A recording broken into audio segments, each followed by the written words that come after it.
Recently, I had some blood work done. I had been feeling depleted, feeling tired, very fatigued. It felt like there were like two weights on my legs every time I tried to walk.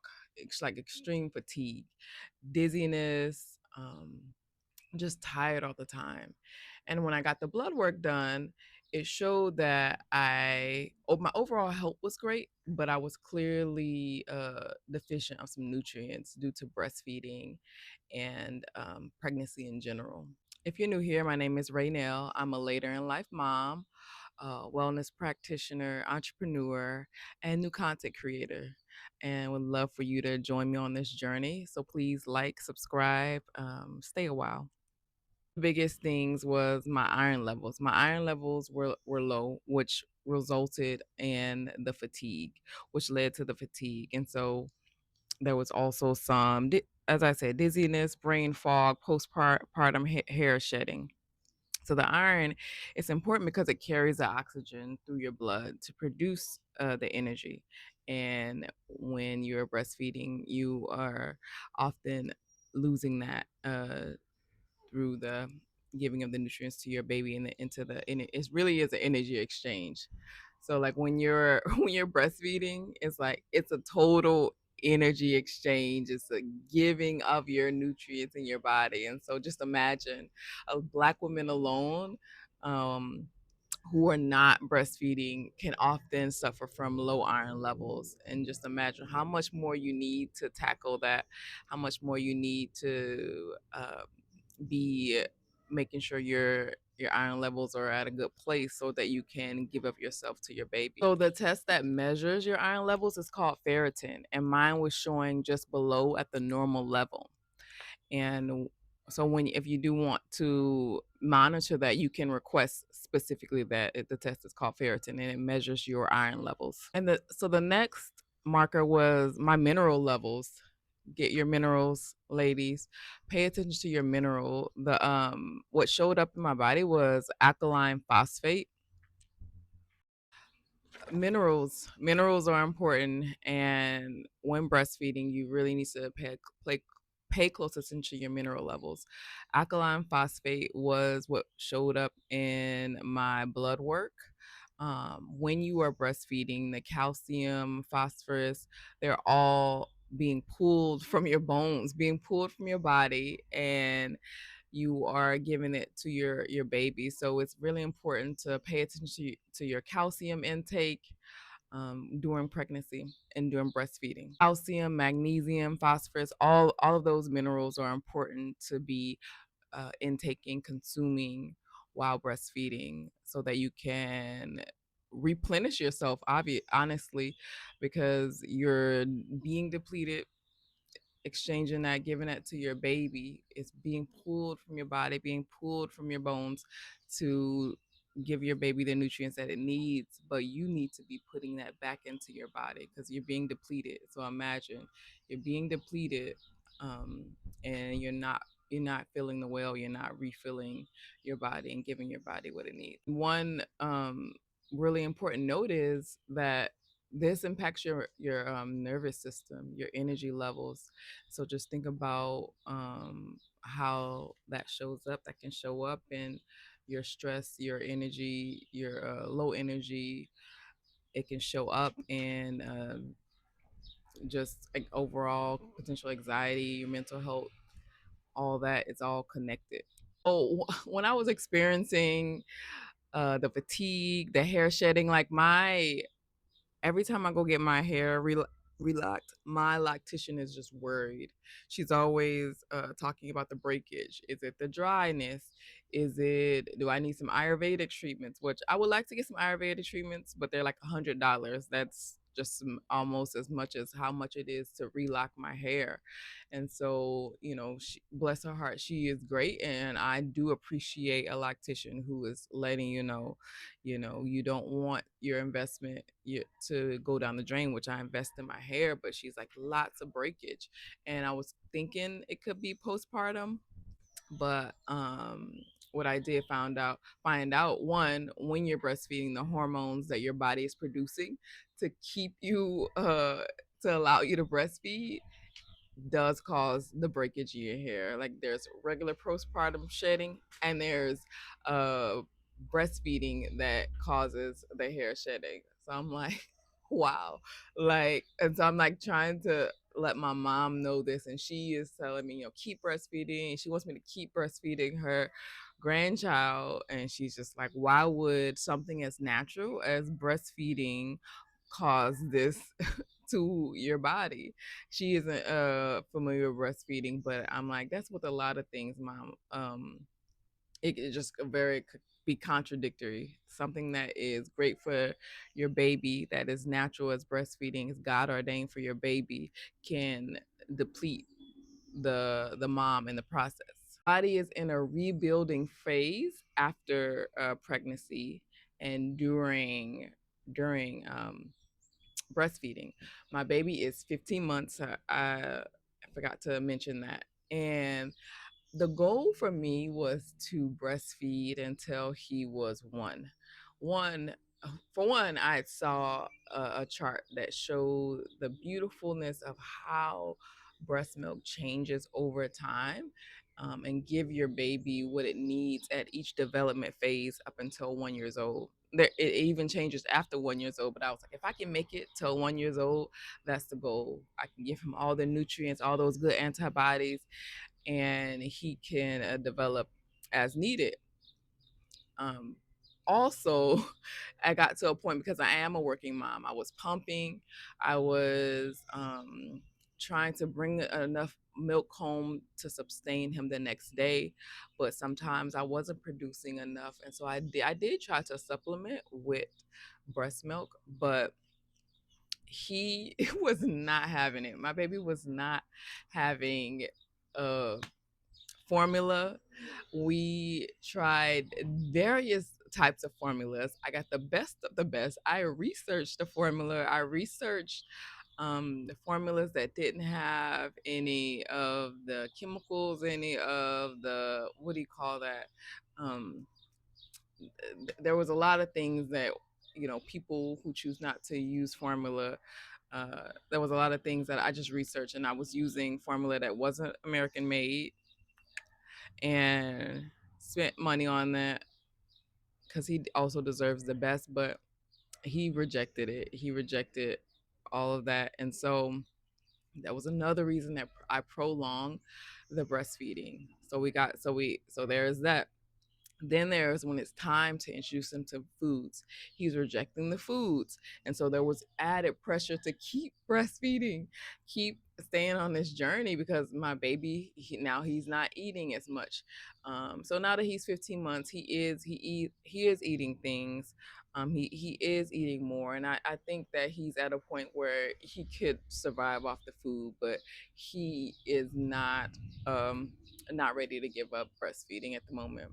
But I have to replenish. I am working on the weaning. That is a different video in and of itself. Weaning weaning is it's an uphill battle. But some of the main nutrients I want to recommend that I am focusing on putting in my body is iron, magnesium, let's see, we got protein, B vitamins. Those are the things. And I haven't looked into just going back to prenatal. That could potentially be why people say take your prenatals even after you have your baby. Um, it's just a lot of things women do not know. People aren't educating women. The women in our family aren't necessarily telling those things. It's kind of this trial and error. I talk to other moms, and other moms experienced this, and they were told that they weren't told this. They weren't educated on this. And so there is the health part of, wanting to end this breastfeeding, but it's also freedom. Like, I want my freedom back. My son is he would like to breastfeed all day.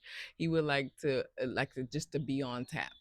He would just like to play a little bit and come breastfeed.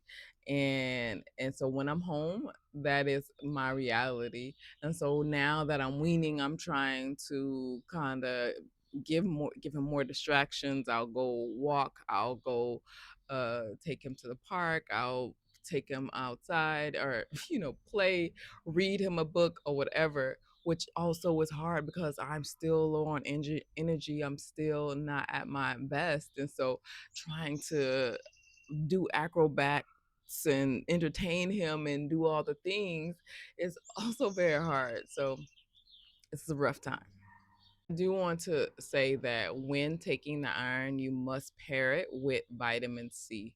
So I did get a liquid vitamin C that I'm taking with the iron supplements in order for the iron to absorb in your body. The vitamin C is what helps it be absorbed in your body. So after learning these results, I did increase like I honest supplement intakes and things like that. But I do want to focus on increasing, sharing with you the foods that I increase that fall under these different iron, calcium, B, what else? Vitamin C, those different things. I do want to share the foods that I increased. Lentils are my favorite. They are iron rich, folate rich.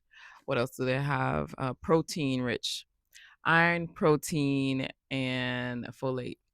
Lentils can be, I like to make like a lentil curry. You can also make, I'm going to attempt to make lentil burgers potentially soon. I might share that with you. Hopefully they come out right. But lentils are great for breastfeeding moms. Pumpkin seeds. I have my pumpkin seeds right here. They are rich in iron, magnesium, and protein. So get you some pumpkin seeds.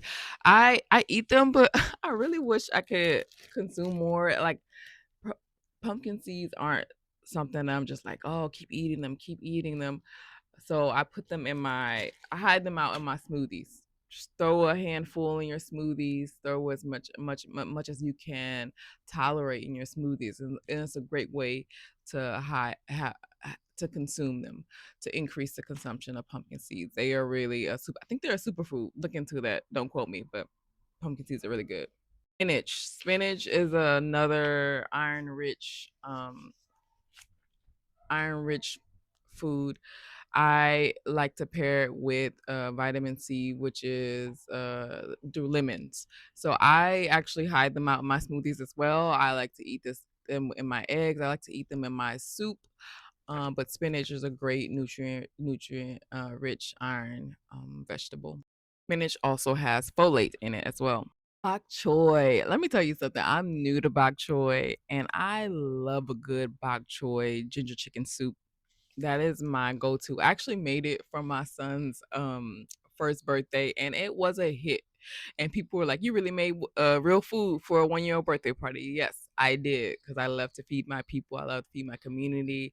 It is just an expression of love and gratitude for them coming to celebrate with my baby. But I like to make that at home for me and my family. So bok choy is really underrated. It is a great source of calcium and vitamin C. And so my favorite way, and I can add that link below the bok choy ginger chicken soup that I found on Pinterest. Pinterest is my best friend. Let me tell you something. Every week on Pinterest, what am I making this week? Let me go and consult Pinterest. And Pinterest has all of the best recipes. Cacao powder is full of magnesium and iron and other good minerals. I love it in my smoothies. I love it in a hot drink. I will actually mix cacao powder with what do you call it, that mushroom coffee, to make a little homemade cafe mocha with some oat milk and some water and some maple. It's delectable. It's an amazing drink that I like to enjoy on my slow mornings, but it's also giving me the nutrients that I need. Put it in smoothies as well. I love a good seaweed. After living in Asia for 3 years, I don't know how you cannot love seaweed, but I like to get the dried seaweed and add it to rice dishes. Anytime I'm having a soup, anytime I'm having any Asian dish, which I make a lot of stir fries and things like that, I have a seaweed on the side. Seaweed is full of calcium, iodine, and B vitamins. And so you can get that from your sprouts. You can get that from just about anywhere. You can find some dried seaweed. You can also consume it in other ways, refrigerated cold seaweed, but it's a great source of the good old minerals for your body. Berries. Now, I've never had anyone tell me that strawberries were vitamin C rich and folate rich, but I do add them to my smoothies for that reason. I'm not gonna lie, I was adding strawberries already just because they were strawberries, but now that I know I can add them with intention, they are rich in vitamin C and rich in folate. And just a little bonus, I like oat milk. I don't drink any other milk. I used to be on almond milk. Now I'm on oat milk, but oat milk is a great way to consume the calcium, consume minerals, and slip that in your smoothies, slip that in your cacao drinks, and things like that. Just wanted to share that with my fellow breastfeeding ladies. Share that with women who are considering breastfeeding. Your body really needs to be replenished on a regular basis when breastfeeding. When you're literally giving of yourself, giving of your nutrients. What a sacrifice! Giving of your energy to make sure your baby is full of getting the nutrients that they need, but we need to be making sure that we are replenishing and we are taking care of ourselves. Love to hear from you all. What foods helped you during your breastfeeding journey to feel replenished, to give you the nutrients that you need? Please share with the rest of us. We would love to know.